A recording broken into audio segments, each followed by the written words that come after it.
punt return that led to a touchdown. Field a kickoff. Bro, if you let that ball go, you're gonna get it at the 40. You're gonna get it at the 40. You don't need to toe touch a kickoff. That fumble the punt and kick the touchback with 39 seconds left in the half, which gave the 49ers great field position to help them get 3 points right before the half. The Browns, look, what they have? They ran the ball, Ocho, 31 carries, $138. Shedeur was 16 of 25, 149, 1 touchdown, no interception. He was sacked 3 times. Brock Purdy on the other side was 16 of 29, 168, 1 touchdown, no interception. Myles Garrett did sack him 1 time. Look, I'm gonna let you go first. What you think? What did you see? What did you think of the game? It was okay. It was okay. It was the defensive game, obviously. 49ers played great defense. The goddamn Brown played great defense. I would have loved to see more from Shedeur and that offense. Judkins ran the ball really well. Outside of that, there weren't enough explosive plays. There weren't enough explosive plays out there for me. I mean, outside of that, it was the average game, huh? It was the average game.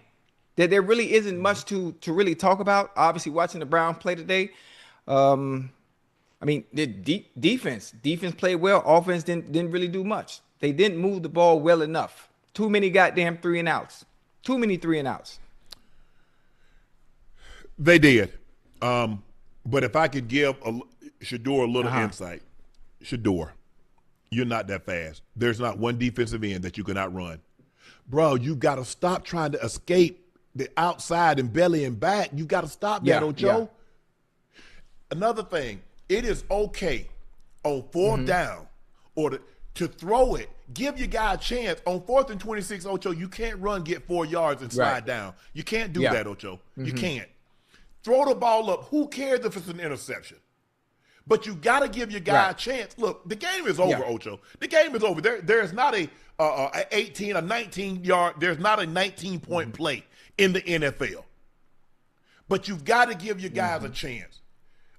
People say with Jerry Jeudy, I don't know. It looked like to me, it don't look like Jeudy could have caught the ball on that one, the first drive, Ocho, when he kind of overshot Jeudy. It doesn't look like to me he couldn't have got to that one. If you put a little bit more air on it and allowed Jeudy to run under it, that changed the game. That changed the game. Yeah. But obviously it was incomplete a little. We overshot it a little bit. Yeah. But other than that, look, I didn't like you get the ball down there, and all of a sudden you run the Wildcat. You take Shedeur off the field.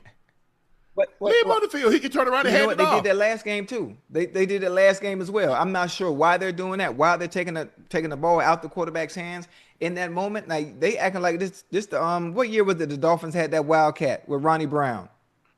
Oh yeah, that was like 2000. Ooh, I want to say 7, 8. 6, 7? Damn, it was that long ago? Yeah.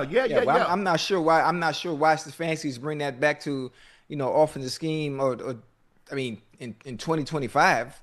I have no idea. But I mean, they do it sometime to get first downs, but hey, he could turn around and hand the ball off. But anyway, look. Right now, I don't believe the Browns are good enough offensively. I don't think they have good enough talent around them offensively. And he's not a guy that's equipped he's a rookie. There have been very few rookie quarterbacks that's come in that can elevate a team. Now, he can provide your team a spark. But in order to elevate a team, that is something special. That's reserved for the greats of the greats. That's a Brady. That's a Manning, Peyton Manning. That's, Montana. That's for the great players. Rookie quarterbacks don't come in and elevate teams. And one thing also, to piggyback off what you're saying, is all the names you just riddled off, right? Think about the supporting cast that they had on the teams they went to. Think about the supporting cast Manning had. And people don't realize Peyton Manning had Marshall Faulk and Marvin Harrison when he got to Indy. Let that sink in. 2 first ballot Hall of Famers. Yeah. If I'm not mistaken, I think Marvin was one of the 100 best players in NFL history. Marshall, one of the guys that look, he's an MVP, a 3-time Offensive Player of the Year. That's what Marshall Faulk was. That's what Peyton Manning inherited.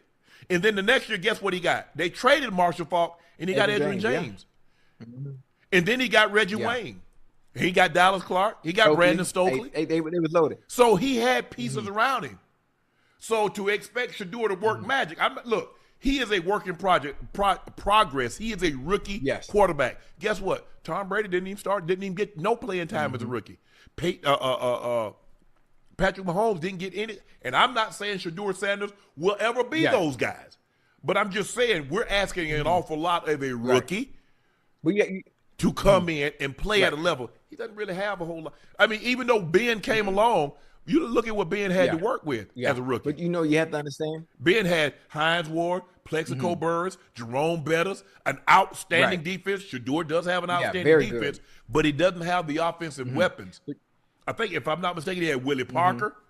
So he had a lot more pieces to work with than what Shedeur has offensively. Now, defensively, I got no qualms with Cleveland Browns. But you have to understand, when it comes to that last name and the expectations, the last name alone has expectations that come with it. You know, everyone's been talking about him actually starting or him being better. And now that he has the opportunity to do so, we, or most people, are expecting him being in to change everything drastically right away. It's supposed to be immense improvement. Like Jaden Daniels did. Bingo. Or like C.J. Stroud, his first year, you know, as when he was with the Houston Texans. And, I mean, it's kind of different. Obviously, he is a rookie quarterback. And it's knowing and understanding the game and understanding the supporting cast around him. There's only so much he can do. There's only so much he can do. And, I agree. And he will get better. And one thing, the only way to get better in this NFL is by getting reps.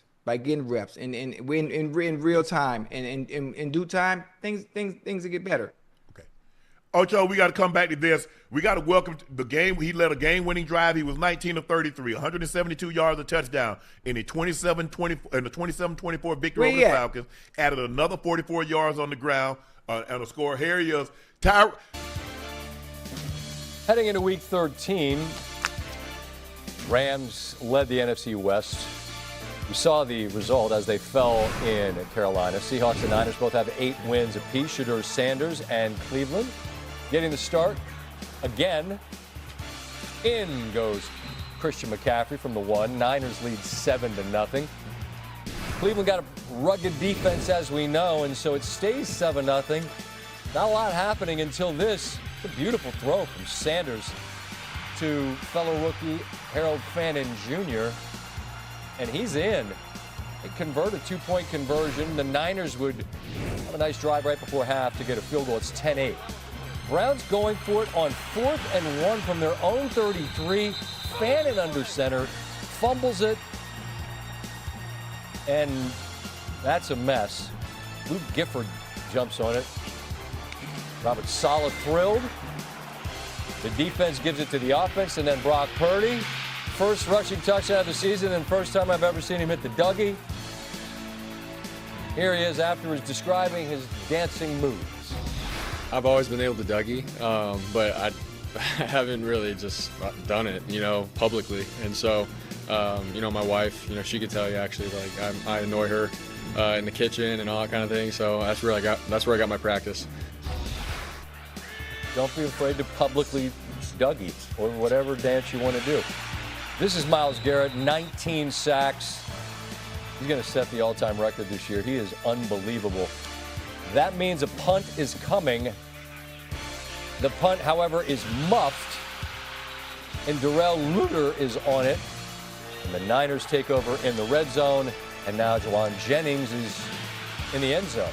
Purdy, a couple of total touchdowns, the one rush, the one pass, and the Niners win easily 26-8. Speaking of winning easily, Seattle has had some cakewalks at home. I think of the New Orleans game earlier this year.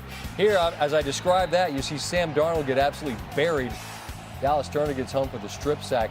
Vikes are set up in great field position, but here, Max Brosmer getting the start, and this is a catastrophe. Whee! He just wings it while being pressured by DeMarcus Lawrence. Ernest Jones, the 4th, 85 the other way. That's a mistake you can't make. Seattle leads 13-0. It's 19-0. Brosmer here sails this one, looking for Jalen Naylor. Kobe Bryant with a pick. 3rd Vikings turnover of the game. They had 162 yards of offense in this game and had absolutely no chance. It's now 2nd and 6. This is actually a deflection as Justin Jefferson was the intended receiver. Jones with another pick. There were 4 interceptions on the day. It's been a rough year, particularly when you're going up against the guy that won, 14 games for you last year at quarterback. Handoff here, Zach Charbonnet. He runs through a tackle. And the Vikings are shut out for the first time since 2007. Rough day for the rookie. Seattle cruises to win number 9. So the Seahawks and Niners continue the NFC West domination this season. It's the Rams and the Seahawks currently sitting as the top favorites to win the NFC. The Niners, meanwhile, have the 5th shortest.